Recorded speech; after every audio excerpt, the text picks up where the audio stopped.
جس گھر میں بھی نشے کی بیماری ہے یا انفیڈیلٹی ہے اس گھر کا نام ہم سمجھتے ہیں کہ تصادم ہے. جیسے پرانے زمانے میں کہا جاتا تھا کہ زر زن اور زمین فساد کی جڑیں ہیں، تو آج کے زمانے میں جو نیا مسئلہ ہے وہ نشے کے حوالے سے. پاکستان میں اگرچہ منشیات کا استعمال بہت عام ہے، لوگ شراب بھی پیتے ہیں، لیکن معاشرہ پرو ڈرگ نہیں ہے. اس لیے ایک تھوڑی سی بچت ہے کہ پاکستان میں اس کام کو بہت برا سمجھا جاتا ہے. نشہ بذات خود ذہن کی کیفیات کو ہی نہیں بدلتا، خیالات کو بھی بدل دیتا ہے. حیران کن بات یہ ہے کہ جتنی بھی پارٹیز ہو رہی ہوتی ہیں اور لوگ ڈرگز کر رہے ہوتے ہیں اور الٹے کاموں میں اور علتوں میں ملوث ہوتے ہیں، تو اس کو فنانس کرنے والے بھلا مانس لوگ ہوتے ہیں. جو بھی بندہ نشے کا استعمال کرتا ہے تو 20% چانسز ہے کہ آگے چل کے وہ نشے کا مریض بن جائے گا. حقیقت یہ ہے کہ سب چرس نہیں پیتے، چند لوگ چرس پیتے ہیں. سب شراب نہیں پیتے، سب کوکین استعمال نہیں کرتے، لیکن جو چرس شراب اور کوکین استعمال کرنے والے لوگ ہیں، چونکہ ان کا میل ملاپ ایسے لوگوں سے ہوتا ہے تو ان کو لگتا ہے کہ سب ایسا کرتے ہیں. خاتون کو سب سے پہلے کاؤنسلنگ کے لیے رجوع کرنا چاہیے تاکہ انہیں پتہ چل جائے کہ ان کا جو مسئلہ ہے یہ محض ان کا مسئلہ نہیں ہے بلکہ ہزاروں لاکھوں دوسری خواتین کا بھی مسئلہ ہے، اور سائنس نے ان مسائل کا اچھا حل دریافت کر رکھا ہے. جب آپ کاؤنسلنگ میں آتے ہیں تو آپ کو پتہ چلتا ہے کہ نشے کی بیماری رینگتی رہتی ہے اور دور تک جاتی ہے. نشئی رویوں کا مطلب یہ نہیں ہے کہ گھر کے باقی سارے افراد نشہ کرتے ہیں، لیکن ان کے رویے ایسے ہوتے ہیں جیسے وہ کسی ایک چیز کے پیچھے پڑے ہوئے ہیں. ایک فرد جیسے اس معاملے میں خاتون کاؤنسلنگ میں چلی جائیں گی تو اس گھر میں آگاہی، اس گھر میں روشنی جانا شروع ہو جائے گی. عموماً ایسے مسئلے جیسے کہ انفیڈیلٹی یا بڑے بیٹے کی یہ جو نشے کی بیماری کا جو مسئلہ ہے، ایسے مسئلے کو کسی ایک میٹنگ میں یا ایک گفت و شنید کے ذریعے حل نہیں کیا جا سکتا. آپ یہ ذہن میں ضرور رکھتے ہیں جب آپ کسی سے کوئی تقاضا رکھتے ہیں کہ جو تقاضا آپ کر رہے ہیں کیا وہ کوئی پورا کر بھی سکتا ہے.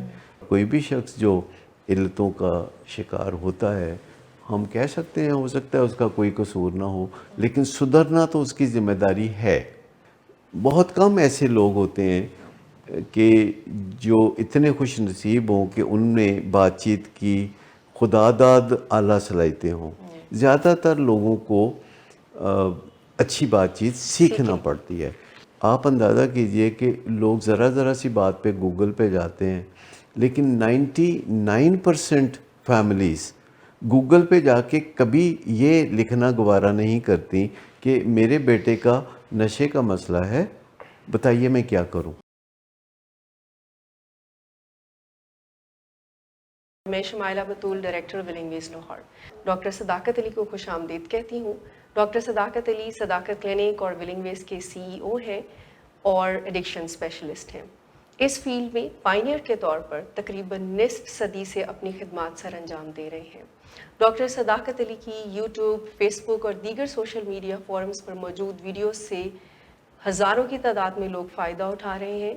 وہیں دوسری جانب ان کی ایڈکشن اور نفسیات کے مختلف موضوعات پر لکھی ہوئی کتابوں سے بھی لوگ فائدہ اٹھا رہے ہیں. ایک والدہ نے ایک خط لکھا ہے، اس میں انہوں نے اپنے بیٹے کا مسئلہ بیان کیا ہے، اس میں وہ آپ کی رہنمائی چاہتی ہیں. ڈاکٹر صداقت، میں کراچی میں رہائش پذیر ہوں. میرے 4 بچے ہیں، 2 بیٹے اور 2 بیٹیاں. کچھ اپنی تعلیم مکمل کر چکے ہیں اور کچھ ابھی زیر تعلیم ہیں. میرا سب سے بڑا بیٹا 25 سال کا ہے، جس کے حوالے سے مجھے آپ کی رہنمائی درکار ہے.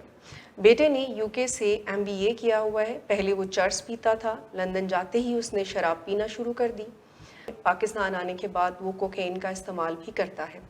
روزانہ پارٹیز ہوتی ہیں، بے دریغ پیسہ خرچ ہوتا ہے. ان سب چیزوں کے لیے وہ فیملی بزنس سے پیسہ لیتا ہے. کہتا ہے سارا بزنس میں ہی دیکھتا ہوں، لیکن اصل میں اس کی نظر روپے پیسے پر ہی ہوتی ہے. اگر وہاں سے رقم حاصل نہ ہو تو بہت غول غبارہ کرتے ہیں. گھر بھی اسی وجہ سے آئے دن فساد برپا رہتا ہے. بات یہیں ختم نہیں ہوتی، لوگوں سے ادھار لے کر چیک دے دیتا ہے جو باؤنس ہو جاتے ہیں. کئی دفعہ اسے گرفتار ہونے سے بچا چکے ہیں. خطرناک حادثوں کی بھی ایک لمبی لسٹ ہے جن میں کئی دفعہ دوسروں کا جانی اور مالی نقصان ہوا اور معاملات کو مالی امداد سے رفع دفع کرنا پڑا۔ ہم ہر بار یہ سوچتے ہیں کہ اب اسے احساس ہوگا اور وہ نشہ چھوڑ کر سیدھے راستے پر آ جائے گا، مگر ہر دفعہ مایوسی کا سامنا کرنا پڑا۔ میں جب بھی اپنے شوہر سے اس بارے میں بات کرتی ہوں تو وہ سنجیدگی سے نہیں لیتے، اس کے برعکس وہ اسے سپورٹ کرتے دکھائی دیتے ہیں۔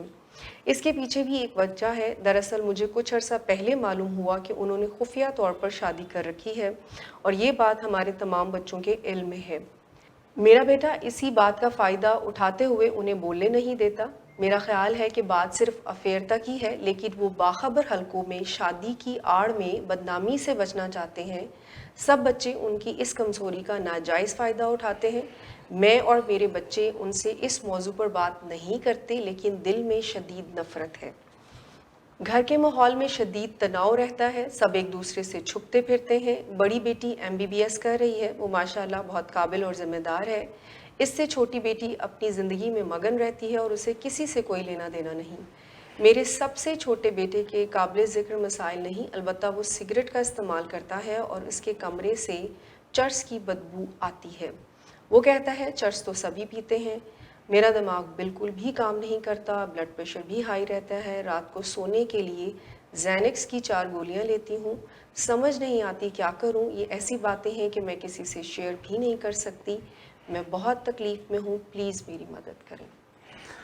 فاسٹ ٹریک زندگی میں جو ہائی اچیور فیملیز ہیں، ایلیٹ کلاس سے تعلق رکھتی ہیں، ان میں یہ مسئلے بہت عام ہیں۔ جیسے پرانے زمانے میں کہا جاتا تھا کہ زر زن اور زمین فساد کی جڑیں ہیں، تو آج کے زمانے میں جو نیا مسئلہ ہے وہ نشے کے حوالے سے۔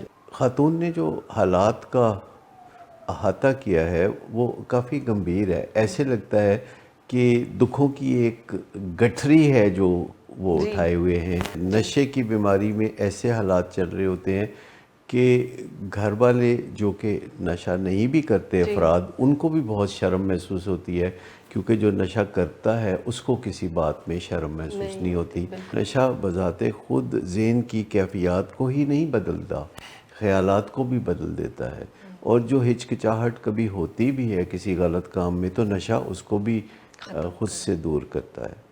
MBA کرنے کے لیے لندن بھیجنا، جو کہ بچہ پہلے ہی چرس پی رہا تھا، سگریٹ بھی پیتا تھا، تو پاکستان میں اس قسم کی ایجوکیشن بہت اچھی میسر ہے، لیکن لندن میں جانے کا مطلب یہ ہے کہ آپ اپنے بچے کو ایک ایسے معاشرے میں بھیج رہے ہیں کہ جو پرو ڈرگ ہے، جہاں شراب کو اور منشیات کو کوئی بری بات نہیں سمجھا جاتا۔ پاکستان میں اگرچہ منشیات کا استعمال بہت عام ہے، لوگ شراب بھی پیتے ہیں، لیکن معاشرہ پرو ڈرگ نہیں ہے۔ اس لیے ایک تھوڑی سی بچت ہے کہ پاکستان میں اس کام کو بہت برا سمجھا جاتا ہے۔ اب دوسری بات ہے کہ جب وہ لندن سے واپس آئے ہیں تو ظاہر ہے وہ الکوہلک ہو چکے تھے آلریڈی، اور انہوں نے جو کوکین کا استعمال کرنا شروع کیا، وہ اس لیے لوگ کرتے ہیں کہ الکوہل سے جو غنودگی ہوتی ہے، تو رات گئے پھر اس غنودگی کو دور کرنے کے لیے لوگ کوکین کا استعمال کرتے ہیں۔ ظاہر ہے ان کاموں کے لیے بہت سارا فنانس چاہیے۔ حیران کن بات یہ ہے کہ جتنی بھی پارٹیز ہو رہی ہوتی ہیں اور لوگ ڈرگز کر رہے ہوتے ہیں اور الٹے کاموں میں اور علتوں میں ملوث ہوتے ہیں، تو اس کو فنانس کرنے والے بھلا مانس لوگ ہوتے ہیں، جو پروڈکٹیو ہوتے ہیں، جو دولت کماتے ہیں، جو گھروں میں مثبت کردار ادا کر رہے ہوتے ہیں، کیونکہ خود نشہ کرنے والے بذات خود کوئی رقم نہیں کما رہے ہوتے، کوئی منافع نہیں کما رہے ہوتے، ان کی زندگی خسارے کے دائرے میں بہہ رہی ہوتی ہے۔ تو پھر ظاہر ہے وہ جب دفتر جاتے ہیں تو وہ کہتے ہیں وہ کام کو دیکھتے ہیں۔ جو بھی یہ لفظ استعمال کرتا ہے تو وہ اچھی طرح جانتا ہے کہ وہ کام کرتا نہیں ہے، اس لیے اس کے لیے یہ ایک بڑا پولائٹ سا لفظ جو ہے فیملی نے بنا رکھا ہوتا ہے کہ ہمارا فلاں بچہ جو ہے مارکیٹنگ کو دیکھتا ہے۔ نشہ ان کو چوری چکاری پہ بھی مائل کرتا ہے، پھر وہ کسی سے ادھار لے لینا، ادھار جب واپس نہ کرنا تو پھر ان کو چیک دے دینا جو کہ باؤنس ہو جاتے ہیں، جس سے کہ بہت بڑا فساد پیدا ہوتا ہے، اور والدین پھر جیسے تیسے کر کے پولیس سے مل ملا کے کچھ پیسے ادا کر کے وہ جان چھڑاتے ہیں، اور پھر والدین اس پہ کوئی برا بھلا بھی کہتے ہیں۔ ایسے حالات میں والدین کا خیال یہ ہوتا ہے کہ اس کو کبھی نہ کبھی خیال ضرور آئے. تو کیا مریض کو کبھی احساس نہیں ہوتا؟ احساس ہو نہیں سکتا کیونکہ نشے کا جو روزمرہ استعمال ہے یہ 24 گھنٹے دماغ کے اوپر اثر انداز رہتا ہے. لہٰذا اس قسم کی جو توقع ہے وہ بے جا ہے کیونکہ جو بھی بندہ نشے کا استعمال کرتا ہے تو 20% چانسز ہے کہ آگے چل کے وہ نشے کا مریض بن جائے گا اور اس کے دماغ میں جو نیورو ٹرانسمیٹرز ہیں وہ گڑمڑ ہو کے اس کی مت مارے رکھیں گے اور وہ 24 گھنٹے نشے کے پیچھے بھاگنا شروع کر دے گا. نشئی کا مطلب ہی یہی ہے کسی ایک شے کے پیچھے پڑ جانے والا. اب بیچ میں ایک سچویشن گمبھیر اور ہے کہ جو ان کے والد ہیں ان کا کوئی بے وفائی کا معاملہ ہے, انفیڈیلٹی کا معاملہ تو سر ہے. اصل مسئلہ کیا ہے اس کیس میں؟ اصل مسئلہ یہاں بات نہ کر سکنا. ٹھیک. اب انسانوں کا معاملہ جو ہے وہ ایسا ہے کہ جب انسان کرۂ ارض پر آیا تو تقریباً 2,40,000 سال تک تو وہ خاموش رہا, اس نے بات ہی نہیں کی, حالانکہ بات کرنے کا انتظام اس کے اندر تھا.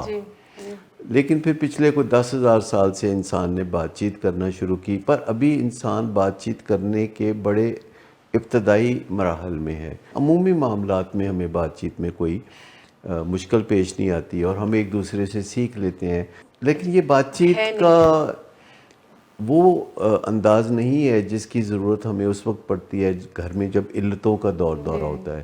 انفیڈیلٹی کا معاملہ ہے یہ تاریخی ہے. لوگ جو ہیں جب مالی طور پر آسودہ ہو جاتے ہیں, افلوئنٹ ہو جاتے ہیں تو وہ پنگے بہت لیتے ہیں.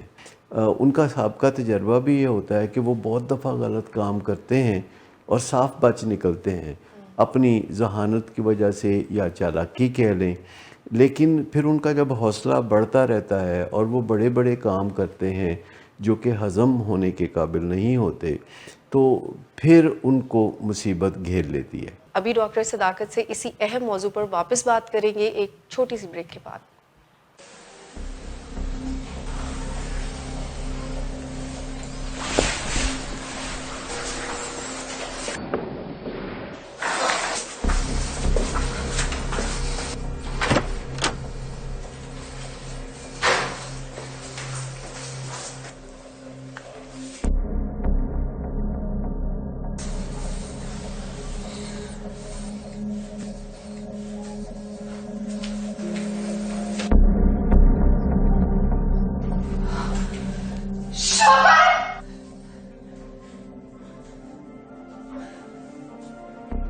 شراب نوشی کی وجہ کردار کی خرابی نہیں, موڈ کی خرابی ہے.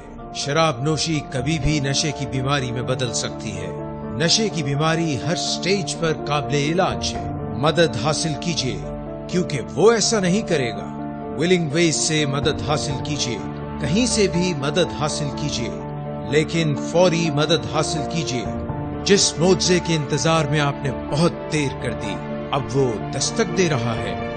مدد حاصل کیجیے, مدد حاصل کیجیے, مدد حاصل کیجیے. Welcome back. کہیں بھی کسی فیملی میں کسی طرح سے بھی اس بات کا امکان نہیں ہوتا کہ اگر کوئی نشہ کر رہا ہے اور نشے کی بیماری میں مبتلا ہو گیا ہے تو ایسے موضوع پہ بات کرنا بڑا مشکل ہوتا ہے. ایسے موضوعات پہ بات کیسے کی جا سکتی ہے؟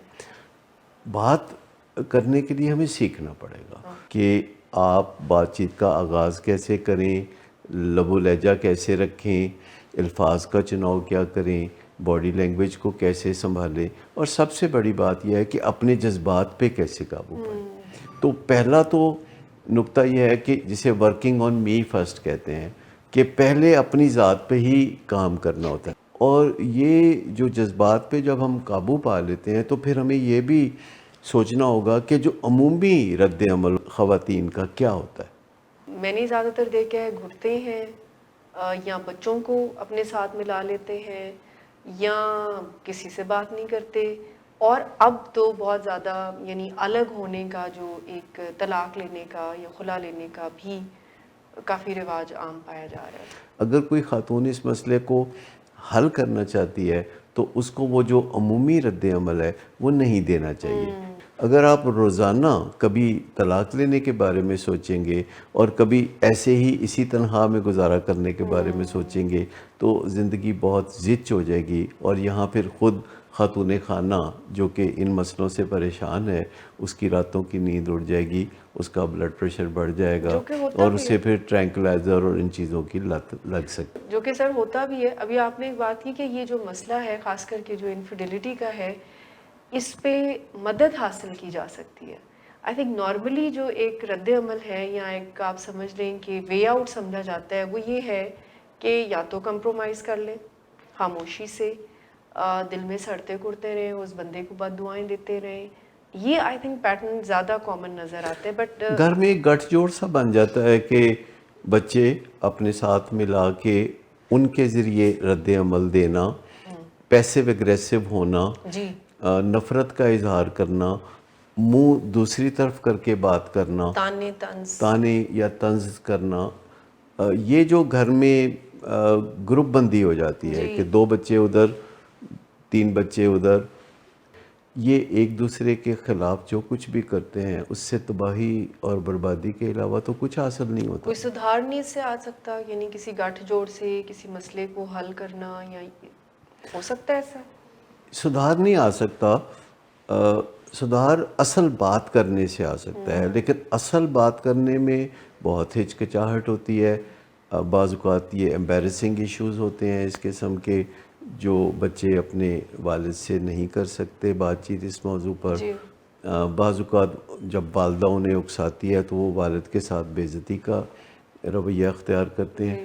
بے عزتی کو ابھی بھی بہت کارآمد ٹول سمجھا جاتا ہے۔ یہ عموماً لوگوں کے ذہن میں ہوتا ہے کہ اگر کسی موقع پہ بے عزتی بنتی ہے، یہ ان کا ایک اپنا نظریہ ہوتا ہے کہ یہاں بے عزتی کرنا بنتا ہے، اور پھر ان کا خیال ہوتا ہے کہ اگر انہیں ٹھیک ٹھاک بے عزتی کریں گے تو پھر اس سے نتائج مثبت نکلیں مطلب وہ گے۔ جو نیور اینڈنگ بے عزتی ہوتی ہے تو اس سے ان کا خیال ہوتا ہے کہ اب اس کے بعد تو پھر سدھار آنے کی ضرورت، اور اس سے سدھار تو ہم نے جو دیکھا وقتی ہے طور پر چیزیں زیر زمین چلی جاتی ہیں، وقتی طور پر بڑھاس نکل جاتی ہے، اور جذبات کچھ ٹھنڈے ہو جاتے ہیں، کچھ تھوڑا سا سکون مل جاتا ہے کہ میں نے بھی پنشمنٹ دے دی ہے، لیکن چیزیں واپس پلٹ کے اسی طرح آتی ہیں، پہلے سے معاملہ اور خراب ہو جاتا ہے۔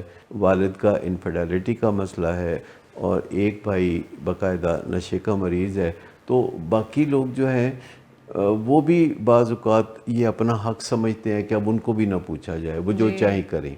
لیکن یہاں خوش قسمتی کی بات ہے کہ ان کی ایک بیٹی جو ہے وہ ڈاکٹر بن رہی ہے اور اس کے حوالے سے ان کو کوئی شکایت نہیں ہے، دوسری بیٹی اپنے کام سے کام رکھتی ہے، لیکن چھوٹا بیٹا جو ہے وہ سگریٹ اور چرس کا استعمال کرتا ہے اور کہتا ہے کہ چرس تو سب پیتے ہیں۔ حقیقت یہ ہے کہ سب چرس نہیں پیتے، جی چند لوگ چرس پیتے ہیں، سب شراب نہیں پیتے، سب کوکین استعمال نہیں کرتے، لیکن جو چرس، شراب اور کوکین استعمال کرنے والے لوگ ہیں، چونکہ ان کا میل ملاپ ایسے لوگوں سے ہوتا ہے جو چرس، شراب اور کوکین استعمال کرتے ہیں، تو ان کو لگتا ہے کہ سب ایسا کرتے ہیں۔ سر، ایک بہت ہی کامن متھ کہہ لیں، فیملیز بہت بلیو کرتی ہیں کہ پیشنٹ نے کہا ہوتا ہے ان کو دراصل کہ یہ جو ویڈ ہے یا چرس ہے یہ آرگینک ہے، تو یہ کوئی چرس کا معزز نام ہے، تو یہ ساری باتیں جو ہیں اس طرح کی جاتی ہیں۔ یہ بالکل ویسے ہی ہے جیسے گھروں میں کوئی بھی شخص جہاں بیٹھ کے شراب پیتا ہے وہ اس کو اپنی سٹڈی کہتا ہے، اور اس طرح کے اور بہت ساری چیزیں ہیں جن کے ہم نے ایسے نام رکھے ہوتے ہیں جن سے ہمیں کوفت نہیں ہوتی۔ سب سے پہلے تو ہمیں یہ دیکھنا پڑے گا کہ بات کہاں سے شروع کی جائے۔ چونکہ بڑی ہیزیٹیشن ہوتی ہے، بہت ہچکچاہٹ ہوتی ہے، بڑی مشکل ہوتی ہے اس ایسی ایمبیرسنگ سچویشن میں دل میں بات رکھنا، رنجیدہ رہنا، غصہ کرتے رہنا اور سڑتے کٹتے رہنا بہت آسان لگتا ہے۔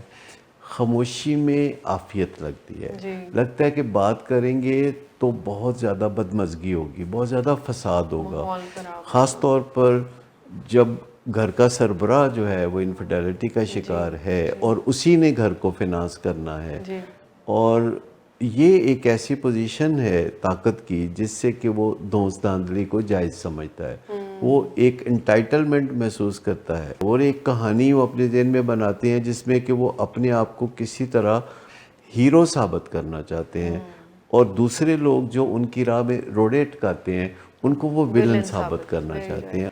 تو کہانیاں بناتے بناتے ان کے جذبات بھی ویسی کہانی کو فالو کرتے ہیں، حقائق کیا ہیں اصل میں شاید بعد اس میں پہ ان کو لگتا نہیں کہ یہ کہانی ہے، ان کو وہ 100% سچائی اور حقیقت پر مبنی بات نظر آنے لگتی ہے، کیونکہ انسان کے دماغ میں یہ صلاحیت ہے کہ وہ کسی بھی بات کو تسلیم کرنے کے لیے تیار ہو سکتا ہے اور کسی بھی بات کو انکار کرنا بھی مناسب سمجھتا ہے۔ کیا تمام فیملی ممبرز کا ایک پیج پہ آنا ضروری ہے؟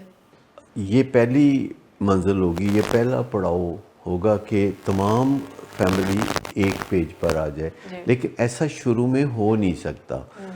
جب بھی کوئی کام شروع کیا جاتا ہے تو کوئی درد دل رکھنے والا، جیسے اس معاملے میں جو خاتون ہیں وہ گھر کی اینکر ہیں، نئے سرے سے ان کے گھر کے حالات کو اچھا بنایا جا سکتا ہے، خوشحالی وہاں دوبارہ دستک دے سکتی ہے، لیکن سب سے پہلے انہیں اپنی ذات پر کام کرنا ہوگا، جیسے کہ ٹرینکلائزر کا استعمال جو وہ کر رہی ہیں، یہ عموماً انسان کے نروس سسٹم کو ڈپریس کرنے والی دوائیاں ہیں، یہ کوئی ایکٹیویٹی بڑھانے والی باتیں نہیں ہیں، اور خاتون کو سب سے پہلے کاؤنسلنگ کے لیے رجوع کرنا چاہیے تاکہ انہیں پتہ چل جائے کہ ان کا جو مسئلہ ہے یہ محض ان کا مسئلہ نہیں ہے بلکہ ہزاروں لاکھوں دوسری خواتین کا بھی مسئلہ ہے، اور سائنس نے ان مسائل کا اچھا حل دریافت کر رکھا ہے، اور اگر وہ چاہیں تو اپنی گفت و شنید کی صلاحیت بڑھا کے، مذاکرات کی صلاحیت بڑھا کے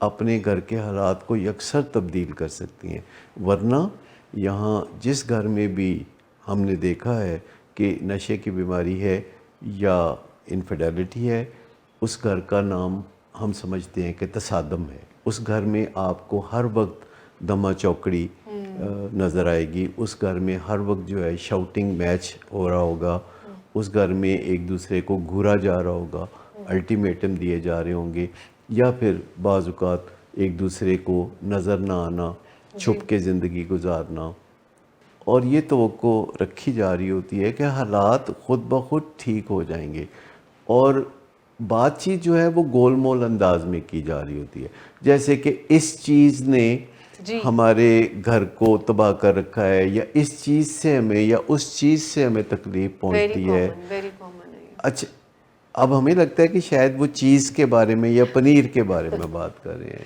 تو ایسا نہیں کرنا چاہیے۔ جب بات ہو تو اس کا ایک باقاعدہ نام ہوتا ہے۔ اب دیکھیں دوسرے ملکوں میں جب طوفان آنے والا ہوتا ہے تو اس کا بھی وہ پہلے ایک نام رکھتے ہیں، اور اس کے بعد پھر اس کو مینیج کرنے کے لیے ذرائع بروئے کار لاتے ہیں۔ تو سب سے پہلے تو ہمیں شراب کی بیماری، نشے کی بیماری، لفظ نشئی سے نہیں چڑھنا چاہیے، اگرچہ اس سے تھوڑی چبھن ہوتی ہے لیکن چبھن ہونی چاہیے۔ جب نشے کی بیماری ہوتی ہے تو اس کا احساس اجاگر ہونا چاہیے۔ اب جب ہم بات کرتے ہیں کہ یہ مسئلہ حل کرنا ہے تو اس کے لیے ویٹ اینڈ سی کی پالیسی نہیں چلے گی۔ جیسے پنیر کو آپ کچھ بھی نہ کریں، صرف آپ کاؤنٹر پہ رکھ دیں تو وہ بدبو دینے لگے گا، اسی طرح گھر میں یہ جو علتیں ہیں ان کے بارے میں آپ کچھ بھی نہ کریں، یہ وقت کے ساتھ ساتھ ان میں سے بدبو اور سرانڈ اٹھنے لگتی ہے۔ جب آپ کاؤنسلنگ میں آتے ہیں تو آپ کو پتہ چلتا ہے کہ نشے کی بیماری رینگتی رہتی ہے اور دور تک جاتی ہے۔ ایک اور بات بھی ہے کہ عموماً نشے کا مریض نشانہ بنتا ہے، لیکن گھر کے دیگر لوگوں میں بھی نشئی رویے بدرجہ اتم پائے جاتے ہیں۔ نشئی رویوں کا مطلب یہ نہیں ہے کہ گھر کے باقی سارے افراد نشہ کرتے ہیں، لیکن ان کے رویے ایسے ہوتے ہیں جیسے وہ کسی ایک چیز کے پیچھے پڑے ہوئے ہیں۔ اگر آپ کو کوئی بندہ زندگی میں ہمہ جہت نظر آئے اور وہ مختلف سرگرمیوں میں آپ کو نظر آئے تو وہ سمجھے کہ ایک متوازن زندگی ہے، لیکن اگر آپ کسی بندے کو جب بھی ملیں تو وہ ایک ہی کام کرتا ہوا نظر آئے، چاہے وہ بظاہر اچھا کام ہی ہو، تو یہ اسے ہم نشئی رویے کہتے ہیں. تو نشے کا مریض اگرچہ سب سے زیادہ بدنامی حاصل کرتا ہے، لیکن اس کے بیک ڈراپ میں گھر کے دیگر افراد بھی اپنے اپنے طور پر کسی نہ کسی نشئی رویے میں مگن ہوتے ہیں. ایک چھوٹی سی بریک کے بعد دوبارہ حاضر ہوتے ہیں.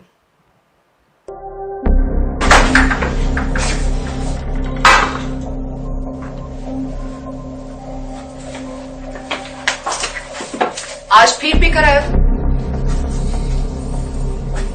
نہیں تو ان بچوں کا ہی خیال کر لو. بند کرو تم اپنی بکواس. لیکن تم اپنی گھٹیا کو تو سے باز مت آنا. تم ہو ہی گھٹیا انسان. تم ہوتی کون ہو مجھے روکنے والی؟ تمہارے باپ کے بال کی پیتا ہوں کیا؟ شراب نوشی کی وجہ کردار کی خرابی نہیں، موڈ کی خرابی ہے. شراب نوشی کبھی بھی نشے کی بیماری میں بدل سکتی ہے. نشے کی بیماری ہر سٹیج پر قابل علاج ہے. مدد حاصل کیجیے، کیونکہ وہ ایسا نہیں کرے گا. ولنگ ویز سے مدد حاصل کیجیے، کہیں سے بھی مدد حاصل کیجیے، لیکن فوری مدد حاصل کیجیے. جس معجزے کے انتظار میں آپ نے بہت دیر کر دی، اب وہ دستک دے رہا ہے. مدد حاصل کیجیے، مدد حاصل کیجیے، مدد حاصل کیجیے. Welcome back. کوئی مشکل موضوع ہے اور اس پہ گھر میں اگر بات کرنی ہے تو اس کے کیا اصول آپ سمجھتے ہیں؟ دیکھیے، پہلے بات تو یہ ہے کہ پنڈورا باکس نہیں کھولنا. تو میں خاتون کو کہوں گا کہ دکھوں کی اس گٹری کو سر سے اٹھا کے زمین پہ رکھ دیں اور کھول دیں، اور پھر دیکھیں کہ اس میں کتنے پہلو ہیں جن پہ کام کرنے کی ضرورت ہے، پر سب پہ ایک دم آپ کام نہیں کریں گے. پھر آپ نے وہ مسئلہ ابھی حل کرنا ہے. کیا آپ کی اہلیت موجود ہے اس مسئلے کو حل کرنے کے لیے، یا پہلے آپ کو اہلیت حاصل کرنی ہوگی، قابلیت حاصل کرنی ہوگی، اور مسئلہ حل کرنے کی طرف آپ پھر جائیں گے. تو جب ایک فرد جیسے اس معاملے میں خاتون کاؤنسلنگ میں چلی جائیں گی تو اس گھر میں آگاہی، اس گھر میں روشنی جانا شروع ہو جائے گی، اور خاتون کی اپنی زندگی چونکہ بہتر ہونا شروع ہو جائے گی تو دوسروں کے ساتھ ان کا جو انٹریکشن بھی بہتر ہونے کا امکان ہے. جس سے بھی وہ بات کریں تو اس بات کا خیال رکھنا بڑا ضروری ہے کہ جب آپ بات چیت کا آغاز کریں تو ابتدائی چند سیکنڈ فضا کو سازگار بنا سکتے ہیں یا موسم کو بہت خراب کر سکتے ہیں. دوسری بات اس میں یہ بھی ہے کہ جب آپ بات چیت کرتے ہیں تو آپ کو پہلے سے پتہ ہونا چاہیے کہ آپ نے کیا بات کرنی ہے. یعنی اس دن کا اسکرپٹ آپ کے ذہن میں ہونا چاہیے، آپ کو ریہرسل کر چکے ہونا چاہیے، اور آپ کو اپنے اسکرپٹ سے نہیں ہٹنا چاہیے. آپ کو بات چیت کے لیے جتنا وقت آپ نے ذہن میں رکھا ہوا ہے، 3 منٹ، 5 منٹ، 7 منٹ یا 10 منٹ، آپ کو اس سے تجاوز نہیں کرنا چاہیے. ایسے کوئی مذاکرات کامیاب نہیں ہوتے جو شروع تو ہوتے ہیں جن کا کوئی اینڈ نہیں ہوتا. تو اس طرح جب ہم بات چیت کو طریقے سلیقے سے کرتے ہیں اور ایک ہی دفعہ بات چیت کے ذریعے کسی مسئلے کو یا گمبھیر مسئلے کو حل نہیں کرنا چاہتے تو ہمیں آسانی ہو جاتی ہے. عموماً ایسے مسئلے جیسے کہ انفیڈیلٹی یا بڑے بیٹے کی یہ جو نشے کی بیماری کا جو مسئلہ ہے، ایسے مسئلے کو کسی ایک میٹنگ میں یا ایک گفت و شنید کے ذریعے حل نہیں کیا جا سکتا. ایسے معاملات یا ایسی علتوں کے لیے آپ کو سینکڑوں میٹنگز کرنی پڑیں گی. اور پہلی بات یہ ہے کہ اگر آپ نے ہر میٹنگ میں فضا سازگار رکھی ہے تو آپ اگلے دن پھر بات کر سکتے ہیں. اگر آپ کے جذبات بڑک اٹھے اور جواب میں بھی آپ کو رد عمل شدید ملا تو پھر اس کے بعد کئی دن آپ کی آپس میں بات نہیں ہو سکے گی، اور جو بندہ علتوں کا شکار ہے وہ مطمئن ہوگا کہ تم روٹھے ہم چھوٹے. لیکن سر اگر ایسے کیس میں کوئی مان ہی نہ رہا ہو، اور جیسے آپ نے کہا کہ اگر ایک گھر کا سربراہ ہے اور وہ ایسی پرابلم میں ہے اور اس سے اگر یہ وائف کہتی ہیں گو اینڈ کوئی ہیلپ لو یا کوئی کاؤنسلنگ آپ کو ضرورت ہے، تو آپ کو لگتا ہے وہ آسانی سے مان جائیں گے؟ آپ یہ ذہن میں ضرور رکھتے ہیں جب آپ کسی سے کوئی تقاضا رکھتے ہیں کہ جو تقاضا آپ کر رہے ہیں کیا وہ کوئی پورا کر بھی سکتا ہے؟ ایک بندہ جو نشے کی بیماری میں ہو یا ایک اور بندہ جو کہ انفیڈیلٹی کی دلدل میں پھنسا ہوا ہے، اگر وہ چاہے بھی تو اکثر اوقات ول پاور کی مدد سے وہ باز نہیں آ سکتا. تو ایسے میں آپ اسے وہ کام مت کہیں جو کہ اس کے اختیار میں نہیں. بہتر ہے کہ آپ اسے وہ کام کہیں کہ جو اس کے اختیار میں ہے، یعنی مدد حاصل کرنا. اگر کوئی بیوی اپنے خاوند سے صرف یہ کہتی ہے کہ میری تمنا اس کے علاوہ کچھ نہیں کہ آپ مدد حاصل کریں، یعنی کاؤنسلنگ میں چلے جائیں. اسی طرح اگر وہ اپنے بیٹے سے کہتی ہیں کہ میں یہ نہیں کہہ رہی کہ آج سے آپ نشہ چھوڑ دو، میں یہ بھی نہیں کہہ رہی کہ آپ نشہ کم کر دو، میں صرف یہ کہہ رہی ہوں کہ آپ ریگولرلی مدد کا سلسلہ اپنے ساتھ جوڑ لیں اور کسی سٹرکچر کے ساتھ جڑ جائیں جو کہ آپ کو آہستہ آہستہ بغیر کسی تکلیف کے، بغیر کسی اذیت کے اچھی زندگی کی راہ دکھا سکتے. آپ نے ایک لفظ بولا باہمی احترام، چونکہ یہ فضا کو سازگار بنانے میں بہت اہم رول پلے کرتا ہے. میں چاہوں گی اس پہ تھوڑی سی اور اگر آپ ہیلپ کر دیں کہ تھوڑا سمجھ جائیں ہمارے دیکھنے والے کہ باہمی احترام سے کیا مراد ہے. دیکھیے، باہمی احترام ہر رشتے میں بہت ضروری ہے، لیکن ہمارے دل میں یہ ہوتا ہے کہ دوسرا شخص اگر کوئی غلطی کرتا ہے یا بلنڈر کرتا ہے یا کسی علت کا شکار ہوتا ہے تو وہ ہر قسم کے احترام سے محروم ہو جاتا ہے. اصل میں انسان ہونا احترام کے حقدار ہونے کے برابر بات ہے. یعنی ہر انسان بنیادی طور پر پری کوالیفائڈ ہے کہ اس کا احترام کیا جائے. ہم یہ نہیں کہہ رہے کہ اگر کوئی بندہ انفیڈیلٹی کا شکار ہے یا نشے کی بیماری میں پڑا ہوا ہے تو آپ اسے پیروں کی طرح پوچھتے رہیں، لیکن ایک بنیادی احترام، ایک کم از کم احترام تو آپ اسے مہیا کرتے رہیں جس سے کہ آپ کے اور اس کے درمیان بات چیت کا سلسلہ بغیر بے چینی کے آگے بڑھ سکے. پرابلم یہ ہے کہ جب ہم اپنی علتوں کے بارے میں غور کرتے ہیں تو ہمیں لگتا ہے کہ ہمارے حالات ہی ایسے تھے یا ہمارے حالات میں اس علت میں جانا بنتا تھا یا یہ میری غلطی نہیں ہے، حالات نے مجھے مجبور کر دیا. لیکن جب ہم کسی اور شخص کے بارے میں یہ سوچتے ہیں کہ وہ علتوں کا شکار ہے تو ہم اسے یہ سہولت نہیں دیتے. ہم اس کے بارے میں بات کرتے ہوئے ہمیشہ کہتے ہیں اس کی فطرت ہی خراب ہے، وہ اس کی بناوٹ میں ہی کوئی بنیادی خرابی ہے، وہ ہے ہی بہت ڈھیٹ، وہ کبھی سدھر ہی نہیں سکتا. تو یہ جو ایک پہلو ہوتا ہے جس میں ہم کسی کے بارے میں فتویٰ دے دیتے ہیں، اس فتوے سے آگے مایوسی کے رستے چلتے ہیں. نہ تو کوئی شخص ایسا ہوتا ہے کہ جس کی جینز میں مکمل خرابیاں ہوں، نہ ہی کوئی شخص ایسا ہوتا ہے کہ جس کی ذمہ داری ہم ماحول پہ ڈال سکیں. تو یہ ایک ملی جلی کیفیت ہے اور کوئی بھی شخص جو علتوں کا شکار ہوتا ہے ہم کہہ سکتے ہیں ہو سکتا ہے اس کا کوئی قصور نہ ہو، لیکن سدھرنا تو اس کی ذمہ داری ہے. بہت سارے ٹریپس ہیں. ایئر ٹریول کرنے والے لوگوں کو ایئر ہوسٹس نشہ پیش کرتی ہیں. ہوٹل میں جب چیک ان کرتے ہیں تو پینے کے لیے ایک فری ڈرنک ملتا ہے. اگر ہم اپنی کمپنی اس طرح چنیں کہ اپنے ارد گرد دوستوں کا ایسا اجتماع رکھیں کہ جن کی خوبیاں ہم سے بھی زیادہ ہیں، جو ہم سے بھی زیادہ بہترین زندگی گزار رہے ہیں، تو الٹیمیٹلی امکان ہے کہ ہماری زندگی بھی بہتری کی طرف شیپ اپ ہوگی. بالکل ٹھیک. ابھی ایک چھوٹی سی بریک کے بعد دوبارہ حاضر ہوتے ہیں.